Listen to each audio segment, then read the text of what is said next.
But Jefferies is warning the trade tensions aren't the biggest risk for some of their names, that inventories are rising for the first time in 2 years, which could be a problem if and when consumers cut back on spending. And those concerns lead them to downgrade Ollie's today, the bargain outlet, although they still see some bright spots out there. Joining us now is Randy Konik, lifestyle and growth platforms analyst at Jefferies. Randy, as an ardent follower of economic indicators, we never liked it when the inventory to sales ratio was moving up. So tell me what's going on here from the big picture point of view. Yeah, look, we all know that the consumer is very strong. We've actually had a very strong consumer for the last 2 years. And companies are very simple in retail. If you have a good year last year, your order inventory is up. If you have another good year, you keep raising those inventories further and further. So what we noticed about a quarter ago is that inventories in consumer discretionary are up for the first time in 2.5 years.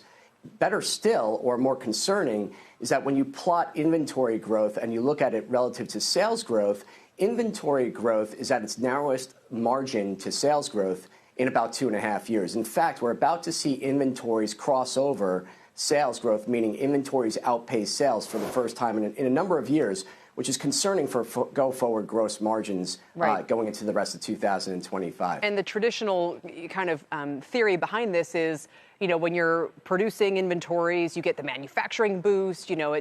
When that dries up and starts to go the other way, then you have to have manufacturers retrench, and it kind of reverberates back through the supply chain. Is it possible inventories are up because people were front-loading for tariffs? Well, look, the biggest issue is in the apparel space. In the apparel space, you don't really front-load inventories that you need 9 months from now, right? So there's a long lead time in the apparel space. So we don't think that's a tariff-related issue at all. It's really simple. It's those consumers been strong, companies are ordering up, and now if the consumer slows, if at all, you're going to see inventories being held for sale, promotions will rise, and then gross margins will fall going forward. You have really good names in here, so I'm only going to ask one more big question, and I'll ask about the names. Sure. But what if sales don't slow? I mean, what if it's possible that we just keep powering forward? There's nothing to worry about. Oh, look, there's nothing to worry about from a perspective. That could happen. However, when you look at the valuations of a lot of these names in consumer discretionary, they're actually fairly high, and the expectations are very elevated. So when you think about the expectations bar being high, comparisons being difficult, valuations being excessive in some respects, it's going to be hard to kind of repeat the great performance of retailers for 2025 after a strong 2023 and 2024. And to that point, you say Ollie's was peak margin, high valuation, all-time high stock that you downgraded. Some concerns about inventory levels there. You're buying Five Below, which was kind of a problem stock last year, but now you think is priced in, it's fixing itself. You're also selling Lululemon.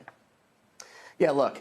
On Five Below, it's a self-help story. The cool thing about Five Below is there's no real competitor to Five Below, and the issues at Five Below in 2024 were self-contained.